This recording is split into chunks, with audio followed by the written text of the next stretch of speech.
কলকাতা শহরের নাম শুনলেই ভেসে ওঠে ইতিহাসের পাতাগুলি। একসময় ব্রিটিশ শাসনের রাজধানী ছিল এই শহর, আর এই শহরের মাঝেই দাঁড়িয়ে আছে এক আইকন, হাওড়া ব্রিজ। এটি বাঙালির আবেগ, ইতিহাস এবং প্রযুক্তির বিস্ময়। এটা শুধুমাত্র একটা লোহার কাঠামো নয়, এটা হলো কলকাতার আত্মা, ব্রিটিশ শাসনের জীবন্ত প্রতীক, যার ওজন 26,500 টনেরও বেশি। গত 80 বছর ধরে হুগলি নদীর ওপর দাঁড়িয়ে আছে মাথা উঁচু করে, যা শুধুমাত্র হাওড়া এবং কলকাতা শহরকেই সংযুক্ত করে না, বরং দুই শহরের হৃদস্পন্দনকেও জুড়ে রাখে।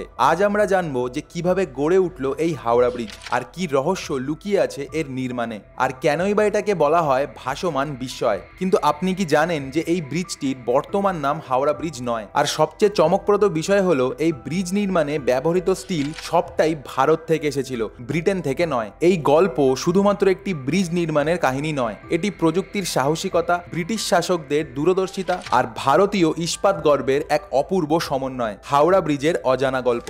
19 শতকের মাঝামাঝি সময় ব্রিটিশ ইস্ট ইন্ডিয়া কোম্পানি সেই সময় কলকাতাকে তৈরি করছে তাদের অন্যতম বাণিজ্য কেন্দ্র হিসাবে, আর কলকাতা তখন ব্রিটিশ ভারতের রাজধানী। হাওড়া শহর তখন সদ্য গড়ে ওঠা, কিন্তু ধীরে ধীরে কলকাতার পাশে দাঁড়িয়ে নিজস্ব গুরুত্ব অর্জন করছে। কিন্তু সমস্যা একটাই, হুগলি নদী। এই বিশাল নদী কলকাতা এবং হাওড়ার মধ্যে এক বিশাল ব্যবধান তৈরি করে রেখেছে। দিনে দিনে মানুষের যাতায়াত বাড়ছে, বাণিজ্য বাড়ছে, কিন্তু নদী পারাপার তখনও নৌকার উপর নির্ভরশীল। এই সমস্যার সমাধানে ব্রিটিশ সরকার চায় একটা স্থায়ী সেতু নির্মাণ করতে, যা দিয়ে মানুষ আর মালপত্র সহজেই যাতায়াত করতে পারবে। আর এইভাবেই জন্ম নেয় হাওড়া ব্রিজ নির্মাণের পরিকল্পনা। 1871 সালে ব্রিটিশরা নির্মাণ করে প্রথম হাওড়া ব্রিজ। এটি ছিল একটি ভাসমান পন্টুন ব্রিজ, যার উপরে কাঠের প্লাঙ্ক পাতা ছিল, আর সেটা নদীর ওপরে ভেসে থাকতো বড় বড় লোহার ভেলার ওপর। এবং তখনই ব্রিজটি শুধুমাত্র দিনের বেলাতেই ব্যবহার করা হতো এবং রাত্রিবেলাতে খুলে ফেলা হতো, যাতে বড় বড় জাহাজ হুগলি নদী দিয়ে যাতায়াত করতে পারে। তখনও কেউ কল্পনাই করতে পারেনি যে একসময় এই স্থানে একটা বিশাল স্থায়ী ব্রিজ দাঁড়াবে।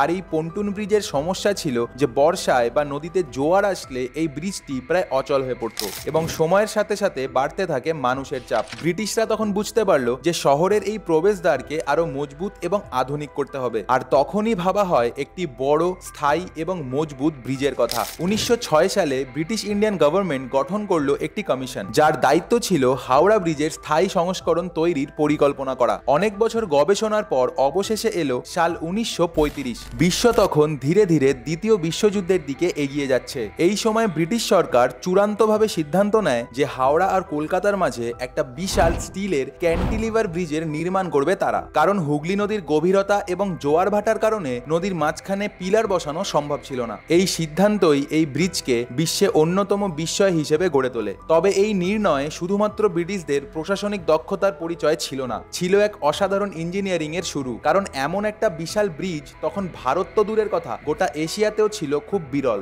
নির্মাণের দায়িত্ব দেওয়া হলো ব্রিটেনের ব্রেথওয়েট বার্ন অ্যান্ড জেসাপ কনস্ট্রাকশন কোম্পানিকে। এই কোম্পানি রেন্ডেল, পামার এবং ট্রিটনের নকশা অনুযায়ী সেতুটি নির্মাণ করে। কিন্তু সবচেয়ে আশ্চর্যের বিষয়, এই ব্রিজে ব্যবহৃত প্রায় 26,500 টন স্টিলের প্রায় পুরোটাই তৈরি হয়েছিল ভারতের টাটা স্টিল প্ল্যান্টে। এবং এই একটি সিদ্ধান্তই ব্রিটিশদের উপর ভারতীয় ইস্পাত শিল্পের নির্ভরযোগ্যতা প্রতিষ্ঠা করে দেয়। আপনি যদি ভেবে থাকেন যে হাওড়া ব্রিজে হাজার হাজার নাট বোল্ট ব্যবহার করা হয়েছে, তাহলে আপনি ভুল। কারণ এই ব্রিজের সবচেয়ে বিস্ময়কর দিক হলো যে এই গোটা ব্রিজে একটাও নাট বোল্ট ব্যবহারই করা হয়নি। এর বদলে ব্যবহৃত হয়েছে রিভেটিং প্রযুক্তি, মানে বিশাল বিশাল ইস্পাতের টুকরোগুলো গরম করে একে অপরের সাথে জোড়া লাগানো হয়েছে বিশেষ যন্ত্রের সাহায্যে। এবং এই ব্রিজে প্রায় 8 মিলিয়ন রিভেট ব্যবহার করা হয়েছে।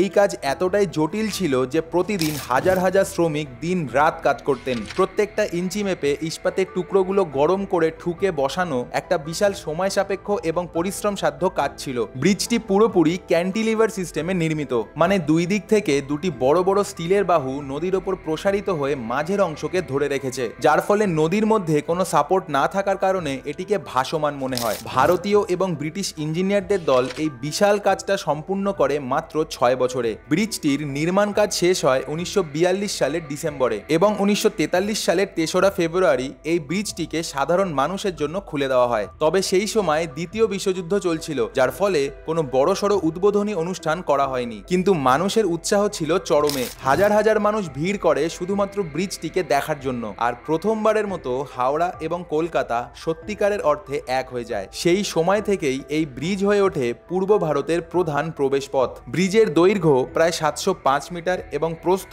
97 ফুট।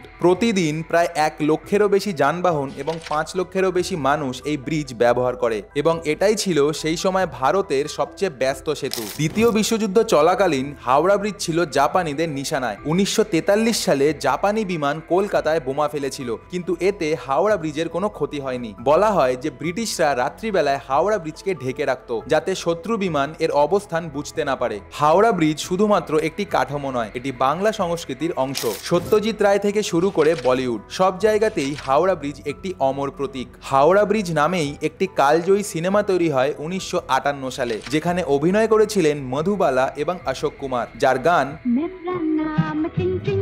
আজও জনপ্রিয়। এই ব্রিজের গায়ে লেগে আছে প্রেমিক যুগলের হাতছানি, বেদনার কাহিনী, যুদ্ধের ছোঁয়া আর প্রতিদিনকার জীবনের কোলাহল। 1965 সালের 14 জুন কবিগুরু রবীন্দ্রনাথ ঠাকুরের নাম অনুসারে এই ব্রিজের নাম বদলে রাখা হয় রবীন্দ্র সেতু। তবে আজও সাধারণ মানুষ একে হাওড়া ব্রিজ নামেই চেনে, কারণ এই নামের সাথে জড়িয়ে আছে ইতিহাস, অনুভূতি এবং ঐতিহ্য।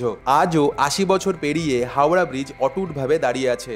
এখন ব্রিজের দেখভাল করে কলকাতা পোর্ট ট্রাস্ট। প্রতিদিন এই ব্রিজটি পরিষ্কার করা হয়, কারণ পাখির বিষ্ঠা এবং দূষণের কারণে এর লোহায় ক্ষয় হতে পারে। নিয়মিত রক্ষণাবেক্ষণ, রং করা এবং প্রযুক্তিগত পর্যবেক্ষণ করা হয়। ব্রিজের নিচে এখন সেন্সর বসানো হয়েছে, যাতে যে কোনো রকম কম্পন বা দুর্বলতা আগে থেকেই ধরা যায়। এটি শুধুমাত্র একটি ইতিহাস নয়, আজও একটি চলমান প্রাণ, যেটি কলকাতার রক্তধারায় জড়িয়ে আছে। বর্তমানে এটি বিশ্বের 4র্থ বৃহত্তম ক্যান্টিলেভার ব্রিজ। হাওড়া ব্রিজ আমাদের শেখায় কিভাবে সাহসিকতা, দূরদর্শিতা এবং প্রযুক্তি একসাথে মিললে এক অবিশ্বাস্য কীর্তি সম্ভব। হাওড়া ব্রিজ শুধুমাত্র একটি প্রযুক্তিগত কীর্তি নয়, এটি একটি আবেগ, একটি চেতনা। এই ব্রিজ যেমন কলকাতার ইতিহাসকে বহন করে, তেমনই বহন করে কোটি কোটি মানুষের যাত্রার গল্প। অতএব আপনি যখনই এইবার হাওড়া ব্রিজের ওপর দিয়ে হাঁটবেন, মনে রাখবেন আপনি শুধুমাত্র একটি ব্রিজ অতিক্রম করছেন না, আপনি অতিক্রম করছেন ভারতের স্থাপত্য এবং সংগ্রামের এক জীবন্ত নিদর্শন। এই ছিল হাওড়া ব্রিজের অজানা ইতিহাস এবং বিস্ময়ের কাহিনী। ভিডিওটি আপনাদের কেমন লাগলো তা কমেন্ট বক্সে জানাতে ভুলবেন না। ভালো লেগে থাকলে অবশ্যই লাইক এবং শেয়ার করে দেবেন, আর এই ধরনের আরো ভিডিও দেখার জন্য আমাদের চ্যানেলটিকে অবশ্যই সাবস্ক্রাইব করে দেবেন। আজকের জন্য এটুকুই,